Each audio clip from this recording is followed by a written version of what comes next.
அனைவருக்கும் மகிழ்வான வணக்கங்கள். நீங்கள் ஆவலுடன் எதிர்பார்த்து கொண்டிருக்கும் கொங்குநாடு மெட்ரிக் மேல்நிலைப் பள்ளியின் இந்த வார சிறப்பு பார்வை. செய்தி வாசிப்பாளர்கள் பிரித்திகா ஸ்ரீ மற்றும் வர்ஷிகா. மாநில அளவிலான கையுந்து போட்டியானது ராணிப்பேட்டை மாவட்டம் ஆற்காட்டில் பிப்ரவரி 15 முதல் 18 வரை நடைபெற்றது. இதில் 14 வயதுக்குட்பட்டோர் பிரிவில் நமது பள்ளி மாணவர்கள் கலந்து கொண்டனர். பிப்ரவரி 16 அன்று ராசிபுரம் மகிழ் ஸ்ரீ வித்யாலயா பள்ளியில் நடைபெற்ற சதுரங்க போட்டியில் நமது பள்ளி மாணவர்கள் 49 பேர் கலந்து கொண்டனர். 27 மாணவர்கள் அடுத்த சுற்றுக்கு தகுதி பெற்றுள்ளனர். அடுத்த சுற்றுக்கு தகுதி பெற்றவர்களுக்கு பள்ளி நிர்வாகத்தினரும் பள்ளி முதல்வரும் வாழ்த்துக்களை தெரிவித்துள்ளனர். 1ஆம் வகுப்பு முதல் 3ஆம் வகுப்பு வரை உள்ள குழந்தைகள் திருச்சிக்கு அழைத்து செல்லப்பட்டனர்.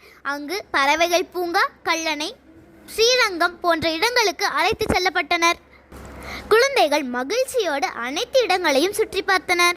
1ஆம் வகுப்பு முதல் 8ஆம் வகுப்பு வரை உள்ள குழந்தைகளை பொள்ளாச்சிக்கு அழைத்து செல்லப்பட்டனர். அங்கு மாசாணியம்மன் கோவில், கல்லணை, பூங்கா போன்ற இடங்களுக்கு அழைத்து செல்லப்பட்டனர். மாணவ மாணவிகள் அனைவரும் அனைத்து இடங்களையும் சுற்றி பார்த்து மகிழ்ந்தனர்.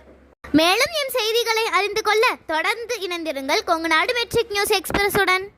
வீடியோ பாருங்க, மறக்காம சப்ஸ்கிரைப் பண்ணுங்க. நன்றி, வணக்கம்.